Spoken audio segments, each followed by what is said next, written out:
చూసా ఆరాధనలో.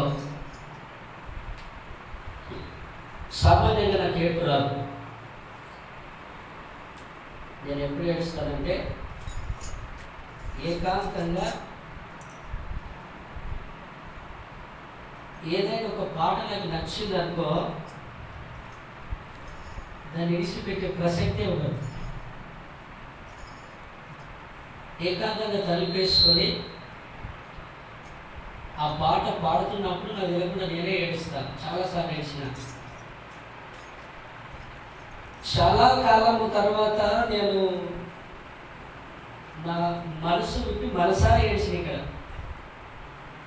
మీరు గమనించడం లేదన్నా తెలియదు కానీ పరిశుద్ధాత్మ దేవుడు మన మధ్య సంచరించి అద్భుతమైన ఆరాధన జరిగించాడు. నేను దేవుడు చూశాను, నా ఆత్మ తట్టుకోలేదు. నా గుండె రగిలిపోయింది. అందుకే ఆ పాట ఎత్తుకొని నా కన్నీరంతా అర్పించేసిన. చాలా రోజుల తర్వాత ఈ స్థలంలో దేవుడు ఒక అద్భుత కార్యము నేను చూశాను. ఈ స్థలాన్ని దేవుడు ఆశీర్వదింపబోతున్నాడు. ప్రవచనం కాదు, నేను చూసిన దర్శనం ద్వారా. కాబట్టి నేను ఒక వ్యక్తిని బట్టి ప్రార్థన చేశాను. నేను గమనించలేదు కానీ ఒక వ్యక్తిని బట్టి ప్రార్థన చేసిన ఇద్దరు వ్యక్తులు కన్ఫ్యూజ్ అయినా. ప్రార్థనలో కరెక్టే మనుషులను అన్నా కానీ కన్ఫ్యూజ్ అయినా, వ్యక్తులను కన్ఫ్యూజ్ అయినా. కాబట్టి బిలాము అన్నా కదా, బిలాము అన్నా గనుడుగా ఎంచబడ్డాడు బిలాము అన్నా, కానీ అక్కడ గనుడుగా ఎంచబడ్డాడు బిలాము కాదు. నేను పేరు కన్ఫ్యూజ్ అయినా. తన తల్లి వేదనతో కానీ వేదన పుత్రుడు అని పేరు పెట్టి, ఆ వేదన పుత్రుడు ఇంకా దేనికి పనికిరాడని, పనికి మారినోడని ఆయన కన్నా ముందు వచ్చిన వాళ్ళు ఉన్నారు, ఆయన కన్నా వెనుక వచ్చిన వాళ్ళు ఉన్నారు. కానీ వాళ్ళందరూ నిలిచిన దేవుడు 2 వచనాలు ఉంటాయి. ఆయన పేరు ఆ 2 వచనాలు తప్ప ఇంకెక్కడ కనిపించదు బైబిల్లో. మొదటి దినవృత్తాంతము 4వ అధ్యాయము 9-10. నేను మొన్న 59 వాక్యం చెప్పిన. ఈ 2 వచనాలు తప్ప ఆయన పేరు ఎక్కడ కనిపించదు బైబిల్లో. పేరు కన్ఫ్యూజ్ అయినా కానీ ప్రార్థన పర్ఫెక్ట్గా చేసిన. ఆ ఎబ్బేజు దేవుడు గనుడుగా ఎంచాడు. కాబట్టి నేను ఇక్కడ చెప్పాల్సిన మాట ఏంటంటే, సందర్భము కాదంటే సందర్భమే. సందర్భాన్ని బట్టి వాక్యాలు, సందర్భాన్ని బట్టి మనం ముందుకు వెళ్ళొచ్చేమో కానీ కొన్నిసార్లు ఆ సందర్భము మనకు అనుకోకుండా ఎదురవుతుంది. మరెందుకో నాకు తెలియదు కానీ ప్రతి మనిషి మరణకాలము సమర్పించే దినం ఉంది. మరణం కోసం చెప్పకయ్యా డౌట్ రావచ్చు, కానీ వాక్యము అనేది దేవుడు ఎప్పుడు ప్రేరేపిస్తాడో, ఎక్కడ నడిపిస్తాడో అక్కడ ఖచ్చితంగా మనం నడవాలి. మరణం అంటే మరణం కాదు. మరణం అనేది ఆయన ఎప్పుడు మనల్ని తీసుకుపోతాడు, అప్పుడే తీసుకుపోతాం. మరణాన్ని జ్ఞాపకం చేసినంత మాత్రం తెలాసరికి ఏం తెచ్చుకోము. దేవుడు ఎప్పుడు అనుగ్రహిస్తే అప్పుడే మన ఆత్మ పోతుంది. కాబట్టి నేను చెప్పే మాట ఏంటంటే, ఒక ప్రవక్త బైబిల్లో ఉన్నాడు. ఆ ప్రవక్త ఎలాంటి వాడు అంటే, రాజులను నమ్మి బహుమానము కోసము పరుగులు తీసి బహుమతినే ప్రేమించాడు. దేవుణ్ణి ఎరగలేని వాడు. ఆ బహుమానం కోసము పరుగులు తీసి ఆయాసపడి దేవునికి దూరముగా జీవించిన వాడు ప్రార్థన చేస్తున్నాడు. సంఖ్యాకాండము 23 అధ్యాయము 10వ వచనం చదివేవారు. వాక్యం కాదు, నేను ముగిస్తాను. ఆ ఆరాధన కోసం నేను లేచాను, నాకు ఆత్మ ప్రేరేపణ కలిగింది. కాబట్టి చూడండి, సంఖ్యాకాండం 23 అధ్యాయం 10వ వచనం.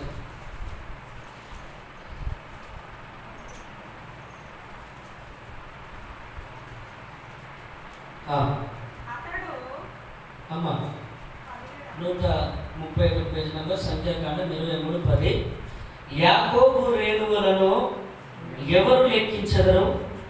ఇశ్రాయేలు నాలుగవ పాలును ఎవరు లెక్క పెట్టగలరు? నీతిమంతుల మరణము వంటి మరణము నాకు లభించుగాక. నా అంత్యదశ వారి అంతము వంటి దగులుగాక. నేను ఎవరైనా అన్నాడు? బిలాము బహుమానము కోసం పరుగులు తీశాడు, రాజులను ఆశ్రయించాడు. రాజులను ప్రేమించినంతగా దేవుని ప్రేమించలేని వాడిన ఈయన అంటున్నాడు, నీతిమంతుల మరణం ఎలా ఉంది? అబ్రహాము నీతిమంతుడు, ఆయన ఎక్కడున్నాడు? దేవుని కుడిపార్శ్వమున ఉన్నాడు. అలాగే ఈ నీతిమంతుల జాబితాలో ఎవరెవరైతే ఉన్నారో, ఎవరెవరైతే ఆ గ్రంథములో లిఖితము చేశారో, ఆ గ్రంథములో నీతిమంతుల మరణము వంటి మరణము నాకు దయచేయని ఈయన ప్రార్థన చేస్తున్నాడు. మనిషికి ఎప్పుడు దేవుడు గుర్తొస్తాడో తెలుసా? అన్ని సర్వము సమకూర్చిన తర్వాత, సర్వం అనుభవించిన తర్వాత, ఇంక అయిపోయింది నా పని అన్నప్పుడు దేవుడు గుర్తొస్తాడు చాలా మందికి. అవునా కదా? అన్ని రుచి చూసిన తర్వాత ఇంకా లోకం మీద ఆశలు విడిచినప్పుడు, చేతగానప్పుడు, ఆశ విడిచినప్పుడు కాదు, ఇంకా వాడు ఏం చేయని మనకి శాపయాలు కాబట్టి అప్పుడు లాస్ట్కి వస్తే వాడు దేవుణ్ణి ఆశ్రయిస్తాడు. ఈయన కథ అదే. అన్ని చూశాడు, రాజుని ఆశ్రయించాడు, ఆ రాజుని ఇచ్చే గొప్ప గొప్ప బహుమానం కోసం చూశాడు, ఆ ధనము అవన్నీ సంపాదిద్దామని చూశాడు. కానీ దేవుణ్ణి ఎప్పుడు కూడా తన సొంత రక్షకునిగా అంగీకరించడానికి ఇష్టపడిన వాడిన లాస్ట్ చివరిలో ఆయన ప్రార్థన చేస్తాడు, నీతిమంతుల మరణము వంటి మరణము నాకు కావాలని ప్రార్థన చేస్తాడు. ప్రతి మనిషి లోకయాత్ర ముగించే రోజు ఉంది కాబట్టి మనము ప్రతిరోజు మనం వేడుకోవలసిన చిన్న ప్రార్థన అయినా సరే, అయ్యా ఈ దినమంతా కాచి కాపాడావు, రేపటి దినము నాది కాదు, రేపటి దినము నాకు ఇష్టమయ్యో నాకు తెలియదు, కానీ ఆ రేపటి దినము ఒకవేళ ఉదయకాల సమయంలో నేను కళ్ళు తెరవకపోతే, ఆ సమయము నాది, రేపటి దినం నాది కాకపోతే నీ రాజ్యం చేసుకో, ఆ నీతిమంతుల జాబితాలో నన్ను చేసుకొని ప్రార్థన చేయాలి. ప్రతిరోజు చిన్న ప్రార్థన, కళ్ళు మూసుకో, చిన్న ప్రార్థన చేసి పడుకో. ఎందుకంటే రేపు దినం నీకు వ్యాధి వచ్చి. ఎందుకు మాట గుర్తు చేశానంటే, అద్భుతమైన ఆరాధన నేను చూశాను. నేను చాలా కాలం తర్వాత నా మనసుకి నేను ఏడ్చాను. కారణం ఏంటో తెలుసా? దేవుని పరిశుద్ధాత్మ నేను నిండి ఇక్కడ చూశాను. కాబట్టి నాకేం సామాన్యంగా రాదు. నేను దేవునితో ఏకాంతంగా గడిపితే చాలాసార్లు ఏడ్చాను, కానీ ఆ ఏడుపు చాలా కాలం తర్వాత ఈరోజు వచ్చింది, మన ఎందుకు తెలియదు. కాబట్టి దేవుడు మన జ్ఞాపకం చేస్తున్నాడు. చాలా భయంకరమైన స్థితిలో మనం ఉన్నాం. ఎప్పుడు పోతామో ఎప్పుడు ఓడుతామో తెలియదు. మంచి మంచి రోజులు తెలుసా? ఆయన తెలిసిన అందరికీ నాపై మంచి యవనస్తుడు 43 ఈ మలేషియా క్లాస్మేట్స్ నిన్న యాక్సిడెంట్ చేసి చనిపోయాడు.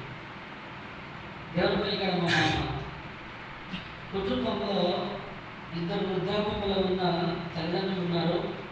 ఒక కాలు కొట్టేయబడిన చిన్నవాడు ఉన్నాడు, కాలు కొట్టేసారు.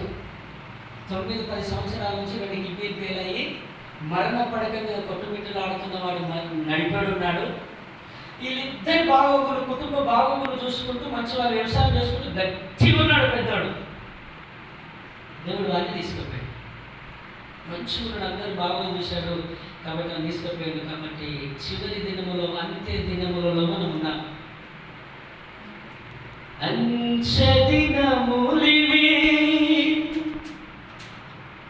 క్రూర సమయ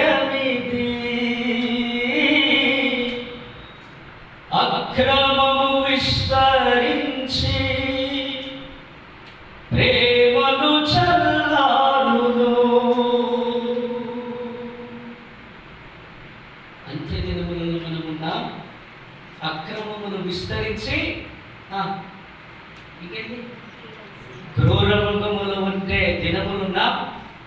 ప్రేమలు చల్లారిపోయినాయి, ఆ ప్రేమలు ఆల్రెడీ చల్లారిపోయినాయి.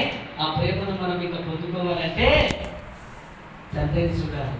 ఆ తండ్రి ప్రేమ తప్ప లోకంలో ప్రేమ అంతా వ్యర్థమే. కాబట్టి ఈ మాటలను నేను జ్ఞాపకం చేస్తున్నా.